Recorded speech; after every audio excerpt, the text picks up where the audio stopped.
The Ukrainian threw everything he could at the Russians. Rounds flew one after another, propelled by gunpowder or by hand. He needed to advance on that dry ground, stepping where the artillery had shattered stones, trees, and bodies. His comrades moved with him, providing cover in those tense moments when life was worth nothing in the face of any piece of metal that could take it. That was just the morning. One more trench in the counteroffensive during a summer as hot as the embrace of grenades. He couldn't stop. Stopping meant certain death.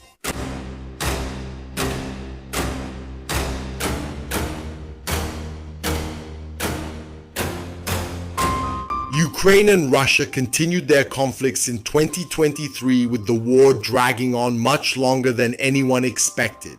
Obviously, the Russians had not prepared for their problems to last so long in a country that was militarily inferior until 2022.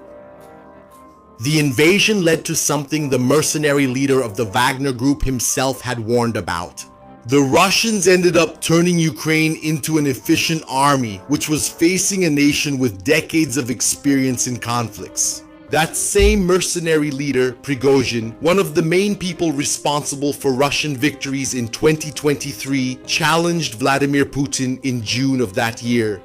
He led his troops close to Moscow and then retreated, leaving behind a trail of uncertainty and a sense of impunity both for himself and for generals like Sergei Surovic, the man who was said to be on the PMC's side in the mutiny. Exactly 2 months later, the Russian president took his revenge. Without mercy, the plane suddenly fell from the sky, sending the leaders of the world's most powerful mercenary group at that time crashing to the ground and to hell. This was one of the major changes in the conflicts between Russia and Ukraine that year. Even though the Wagner group was no longer in Ukraine, its existence was always an enigma and a threat. After all, they were the conquerors of Baku. For the Russians, it wasn't a problem. The Ministry of Defense began negotiations to disarm the mercenaries in all the countries where it had influence. They put enormous pressure to have all assets handed over to the government and the Wagner group expelled. Vladimir Putin achieved the victories he needed with the PMC. Afterwards, his own revolt served to consolidate power and show that no man with an army was a challenge. That wasn't the only thing that changed in mid-2023. The Ukrainian attacks also changed. Suddenly, drones became part of the country's arsenal. One of the most attention-grabbing news stories was about the unmanned surface vehicles, the USVs. The equipment weighed 1,000 kilograms, with an explosive payload of up to 300 kilograms of TNT. They had a range of 800 kilometers and a maximum speed of up to 80 kilometers per hour. 2 Russian vessels were attacked by USVs. The Ukrainian Security Service and the Ukrainian Navy joined forces in the operation. It wasn't the first time they were used. In other instances, the Russians had managed to prevent the attacks with high efficiency. This time, however, the drones traveled through the waters at high speed. Even the initial gunfire was not able to stop their approach. One of them hit the warship so hard that the vessel had to be towed and needed support from other boats to keep it from sinking. The second was a tanker ship carrying tons of fuel for the troops. Another important achievement for the Ukrainian army was capturing villages and settlements during the southern offensive. The news about the advance on Urozhaine or the capture of Staromayorsky at the end of July was encouraging. After so many months in a counteroffensive, they suffered bombardments both on the battlefield and in the media. Finally, Ukraine seemed to be taking the initiative. Staromayorsky, the larger one, was taken with great difficulty. The whole city was in ruins, where the Ukrainians tried to set up bases while being watched by the Russians. The command had decided not to stop there. Advancing was the only option amid so many fires. There was information that the Russian defensive lines were starting to be reinforced. Normally, it was considered that the first line with the entire minefield would be the worst to get through. Now, the Russians realized that the enemy advance was continuing. They needed to buy time to further reinforce areas that didn't have the same defensive strength as the main lines. And the way to gain that time was to constantly bombard the positions captured by the attackers. The Russians had their defenses ready to drive the Ukrainians out of their new gains. The goal of those enemies was to reach Berdyansk. The 37th Motorized Brigade, the 60th Motorized Brigade, and the 127th Motorized Division were mainly responsible for defending the city under Russian control before the arrival of the so-called Surovkin Line. The name was given because of the general who commanded the formation of those defenses. Those were crucial points that claimed the lives of Ukrainians in frightening numbers. Surovkin had been missing since June after the Wagner coup, and they were officially removed from office. But his strategy kept working. The Ukrainians were obliged to advance. They knew the urgency of holding positions because the Russians kept preparing more defenses further back. The Russian armed forces prepared in different ways. One of them was simply to wait for them to come. The soldiers ran with relief when they realized how little resistance the Russians offered. In a war with so much death and in such a difficult counteroffensive, a moment like this brought so much relief that the men advanced as quickly as possible to find some protection. They had barely entered the trench and didn't notice the obvious danger ahead. A remotely detonated M150 mine was waiting for them. It exploded in front of the Ukrainians. The men who survived still had to deal with the direct impact of artillery finishing the job. A captured trench, even without traps, was not free from danger. Russian drones watched the Ukrainians walking over the new ground. Sometimes they were seen, but the attempt to shoot them down was futile. The explosive came down undisturbed to inflict pain on faces that, until that moment, had been happy with victory. One of the key points was the use of artillery and air power, and the Russians took their revenge with fire from the skies. No conquest in that land came without a heavy tribute to the gods of death. Fab 500 bombs were dropped by planes on Staromajorsk. A low-drag general-purpose aerial bomb used by the Russian Air Force had a 500-key explosive warhead. The Russians were not satisfied with just that. They fired their grads in succession at the city, trying to dislodge the Ukrainians. Even so, the enemies kept advancing boldly. However, they did not count on the arrogance of many of the Russian tank operators. The crew of the T-80 Ilyusha had just recovered from the loss of 2 members when they noticed the advance of a Ukrainian column. The drone warned about the arrival and watched in shock as the tank moved at full speed to fire at the columns. The T-80 had 9 M119 missiles in its 125mm cannon, which soon cut through the air to meet the first Ukrainian T-72s.